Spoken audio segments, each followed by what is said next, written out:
11 फरवरी को होगा Jabalpur high court की 3 जजों की खंडपीठ में 1998 से कार्यरत शिक्षा कर्मियों के भाग्य का फैसला, 100% जीतने की उम्मीद। सुदामा प्रसाद शर्मा,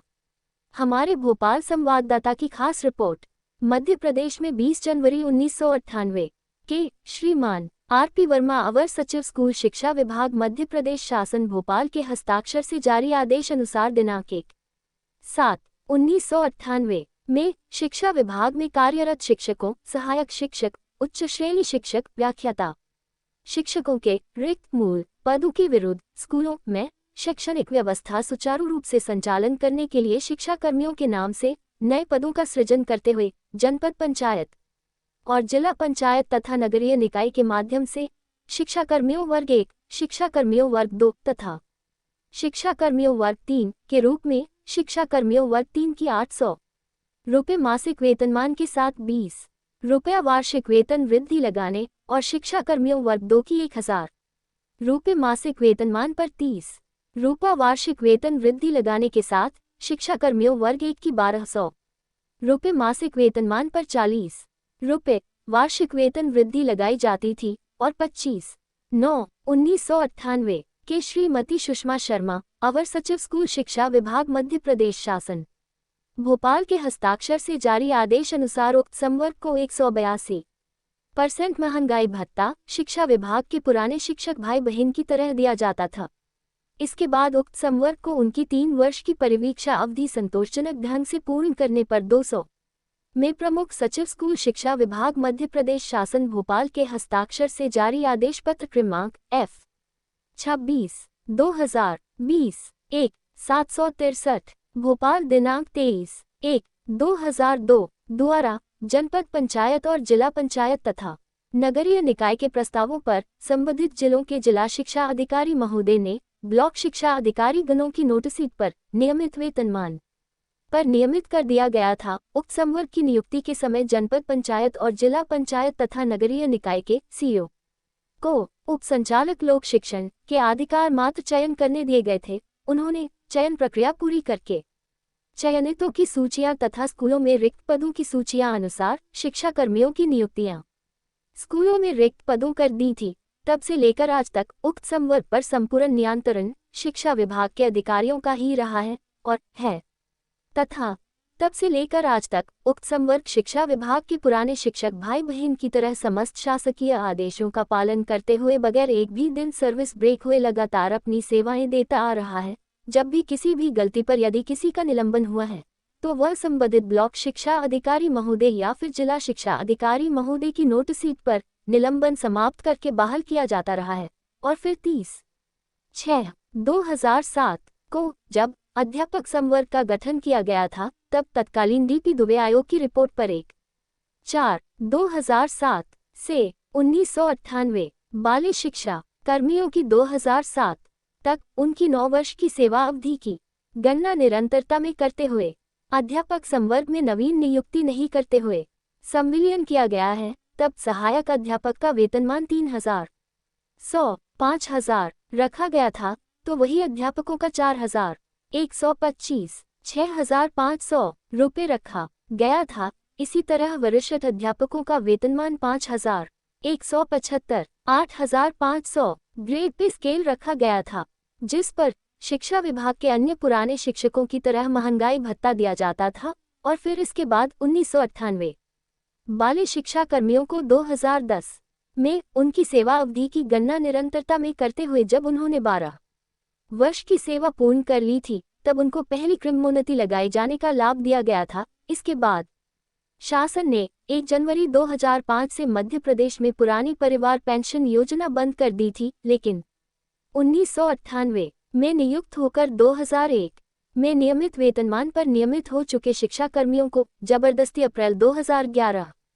में एनपीएस पेंशन योजना में शामिल कर लिया था, जबकि 13/4/2005 को वित्त विभाग मंत्रालय बल्लभ भवन के अपर सचिव महोदय के हस्ताक्षर से जारी आदेश में साफ साफ शब्दों में कह गया था कि एनपीएस पेंशन योजना में सिर्फ और सिर्फ उन्हीं कर्मचारियों को शामिल किया जाए जिनकी नियुक्ति 1 जनवरी 2005 के बाद, मतलब पुरानी परिवार पेंशन योजना बंद होने के बाद हुई है। लेकिन शिक्षा कर्मियों को जबरदस्ती एनपीएस पेंशन योजना में शामिल कर लिया गया था और शासन ने उनकी नियमितकरण 2001 से लेकर 2011 तक उनके वेतन से जीपीएफ के रूप में 1 रुपया की भी कटौती नहीं करके उनको धोखे में रखा गया, जबकि शासन को उनकी नियमितीकरण की दिनांक 2001 से उनकी वेतन से कम 500 रुपया महीना का जीपीएफ के रूप में कटौतरा करना था। इसके बाद शासन ने 1 जनवरी 2010 से मध्य प्रदेश में कार्यरत समस्त कर्मचारियों को 6वां वेतनमान का लाभ दिया गया था, लेकिन उक्त संवर्ग के शिक्षा कर्मियों को 2016 में 6वां वेतनमान का लाभ देकर उनका आर्थिक शोषण किया गया है। इसके बाद तत्कालीन सरकार ने मध्य प्रदेश में कार्यरत अन्य कर्मचारियों को जनवरी 2016 से 7वें वेतनमान का लाभ दिया गया था, लेकिन फिर तत्कालीन सरकार के मुख्यमंत्री जी ने 21 जनवरी 2018 को सीएम हाउस भोपाल में हजारों अध्यापकों की मौजूदगी में प्रदेश भर में कार्यरत अध्यापकों का शिक्षा विभाग में संविलियन करते हुए घोषणा की थी कि आज से अध्यापकों को वह सभी लाभ मिलेंगे जो कुछ शिक्षा विभाग के पुराने शिक्षकों को मिलते हैं। अब आज से कोई भेद नहीं होगा, आज से सब शिक्षक होंगे। और फिर तत्कालीन मुख्यमंत्री जी की कैबिनेट की बैठक में अध्यापकों का शिक्षा विभाग में संविलियन करने संबंधी प्रस्ताव पारित होकर नोटिस लिखाई, जिसमें शिक्षा कर्मियों का अध्यापकों का शिक्षा विभाग में संविलियन किया जाता है तथा जुलाई 2018 से उक्त संवर्ग को 7वें वेतनमान का लाभ दिलाने संबंधित बात लिखी गई थी। और फिर इसके बाद मध्य प्रदेश के राज्यपाल महोदय के नाम पर स्कूल शिक्षा विभाग मध्य प्रदेश शासन भोपाल के अपर सचिव महोदय के हस्ताक्षर से जारी आदेश दिनांक 1/5/2018 के माध्यम से अध्यापकों का शिक्षा विभाग में संविलियन करने संबंधी आदेश भी जारी हो गया था, लेकिन फिर माह नवंबर 2018 में सरकार बदल गई थी और नई सरकार बन चुकी थी। तब 1/7/2018 के गजट राजपत्र अनुसार अध्यापकों को राज्य शिक्षा सेवा संवर्ग स्वीकार करने के बाद नाम मिला प्राथमिक शिक्षक और माध्यमिक शिक्षक तथा उच्च माध्यमिक शिक्षक तथा वित्त विभाग के AFMAS पोर्टल पर गलत प्रथम नवीन नियुक्ति शब्द और दिनांक 1/7/2018 दर्ज करते हुए उक्त संवर्ग की 20 बाल की वरिष्ठता शून्य कर दी गई। वहीं दूसरी तरफ तत्कालीन सरकार ने 30/11/2019 को उस समय की वार्षिक परीक्षाओं में संतोषजनक परीक्षा परिणाम नहीं देने होने पर हमारे संवर्ग के 16 शिक्षकों की सेवाएं ये कहते हुए तथा आदेश जारी करके समाप्त कर दी थी कि उनकी नौकरी 1998 से 2019 तक उन्होंने 20 साल की नौकरी पूरी कर ली है और 50 वर्ष की सेवा आयु पूरी कर ली है, इसलिए उनको 3 महीने का वेतन एडवांस देकर उनकी सेवाएं समाप्त करके उन्हें घर बैठा दिया गया है। तो फिर अब सवाल ये उठता है कि जब उनकी सेवाएं समाप्त करना था तब उनकी नौकरी की गणना 1998 से 2019 तक निरंतरता में करते हुए उनकी नौकरी 20 वर्ष करना मानकर उनकी सेवाएं समाप्त कर दी गई थी। तो फिर अब उक्त संवर्ग के हम प्राथमिक शिक्षक और माध्यमिक शिक्षक तथा उच्च माध्यमिक शिक्षक भाई बहन की नौकरी की गणना 1/7/2018 से क्यों और कैन से किसके आदेश से तथा कौन से आदेश से की जा रही है, और फिर इसके बाद 5/1/2023 को शिक्षा विभाग के सचिव के हस्ताक्षर से जारी आदेश अनुसार हमारे संवर्ग की 12 वर्ष बालों की पहली और 24 वर्ष की सेवा अवधि निरंतरता में पूर्ण करने वालों की दूसरी क्रमोन्नति लगाए जाने का लाभ हमें दिया गया है। इसी तरह उच्च माध्यमिक शिक्षक भाई बहन को 10 वर्ष की सेवा अवधि निरंतरता में पूर्ण करने वालों का पहला समयमान वेतनमान का लाभ दिया गया है। तो फिर वही 20 वर्ष की सेवा अवधि निरंतरता में पूर्ण करने वालों का दूसरा समयमान वेतनमान का लाभ दिया गया है। तो फिर एनसीए हालत में हमारी प्रथम नियुक्ति की दिनांक 1/7/2018 कैसे हो सकती है, जबकि उक्त संवर्ग के हम सभी शिक्षक भाई बहन की सर्विस बुक रिकॉर्ड में हमारा प्रथम नियुक्ति आदेश तथा प्रथम नियुक्ति की दिनांक और प्रथम ज्वाइनिंग रिपोर्ट दर्ज है। इसलिए उक्त संवर्ग के सभी शिक्षक भाई बहन जिसकी जो सही और वास्तविक मूल प्रथम नियुक्ति की दिनांक जो जिसकी सर्विस बुक रिकॉर्ड में दर्ज है वह वित्त विभाग के AFMIS पोर्टल पर दर्ज कराने संबंधी आदेश जारी किया जाए। इन सभी तथ्यों, आदेशों, गजट राजपत्र अनुसार मध्य प्रदेश के जबलपुर हाई कोर्ट में शिक्षाकर्मी उत्थान समिति और उसके पदाधिकारी गणों सर्व श्री बबीता मिश्र मैडम जी, भाई श्री प्रमोद सिंह जी पवार, भाई श्री रामचंद्र दांगी जी, भाई परसराम कपाडिया जी और भाई श्री सुदामा प्रसाद शर्मा जी आदि के नेतृत्व में प्रदेश भर के लगभग 12,000 शिक्षा कर्मियों ने उनकी प्रथम नियुक्ति की दिनांक से शासकीय कर्मचारी मानकर उनकी नौकरी की गणना उनकी प्रथम नियुक्ति की दिनांक से करते हुए ग्रेजुएटी का लाभ दिया जाए, अर्जित अवकाश का नकदीकरण का लाभ दिया जाए और चूंकि उक्त संवर्ग की नियुक्ति और नियमितकरण मध्य प्रदेश में पुरानी परिवार पेंशन योजना बंद होने से पहले ही हो चुका था, इसलिए याचिका कर्ताओं को OPS पुरानी परिवार पेंशन योजना का लाभ दिलाने संबंधित आदेश निर्णय माननीय जबलपुर हाई कोर्ट की 3 जजों की खंडपीठ से निर्णय देने की अपील की है। इससे पूर्व 22/10/2024 को इंदौर हाई कोर्ट की डबल बेंच जनपद पंचायत और जिला पंचायत तथा नगरीय निकाय के कर्मचारी की सेवा अवधि निरंतरता में गणना करते हुए ग्रेजुएटी का लाभ मिलने और पुरानी परिवार पेंशन योजना का लाभ मिलने संबंधी आदेश जारी कर चुकी है। वहीं 4/11/2024 को ग्वालियर हाई कोर्ट भी उक्त संवर्ग के शिक्षक भाई बहन की सेवा अवधि की गणना उनकी प्रथम नियुक्ति की दिनांक से करते हुए उनको उपादान की राशि ग्रेजुएटी की राशि का भुगतान कराने और पुरानी परिवार पेंशन योजना का लाभ मिलने संबंधी आदेश दे चुका है। क्योंकि मध्य प्रदेश में इसके पूर्व भी औपचारिकतर केंद्र के अनुदेशकों, सुपरवाइजरों, पर्यवेक्षकों तथा 1991-92 में भर्ती हुए उप शिक्षकों जिनकी नियुक्ति भी जनपद पंचायतों ने मात्र 500 रुपया महीने के मानदेय पर की थी, उनको भी बाद में शिक्षा विभाग में संविलियन करते हुए उनकी नौकरी की गणना उनकी प्रथम नियुक्ति की दिनांक से करते हुए उनकी वरिष्ठता का निर्धारण किया गया है। इन सभी आधारों पर आने वाली 11 फरवरी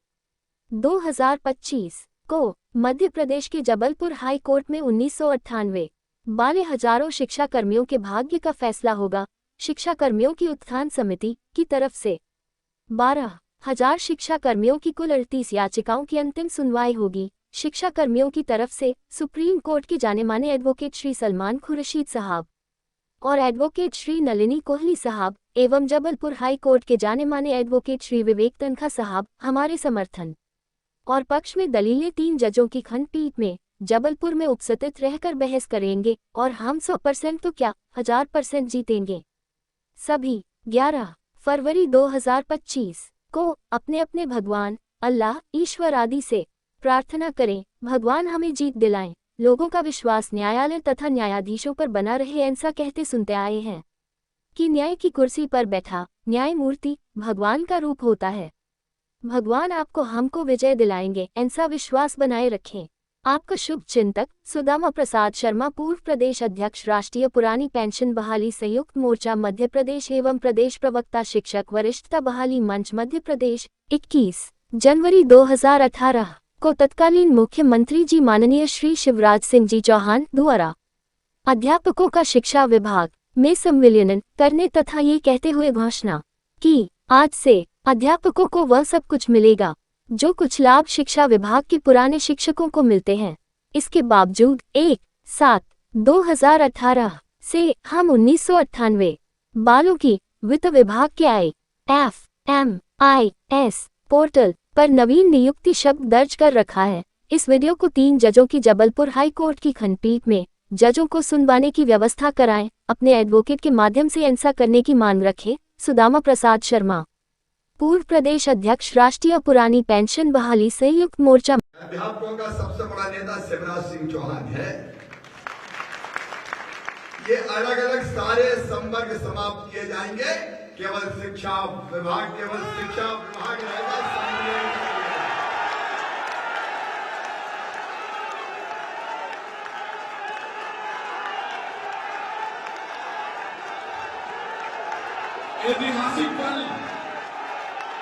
ऐतिहासिक पल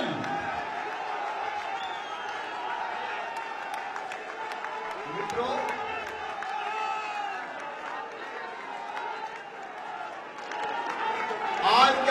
आपके लिए ऐतिहासिक है, क्योंकि ऐतिहासिक अन्याय आज की तारीख से मैं घोषणा कर रहा हूं समाप्त कर दिया जाएगा।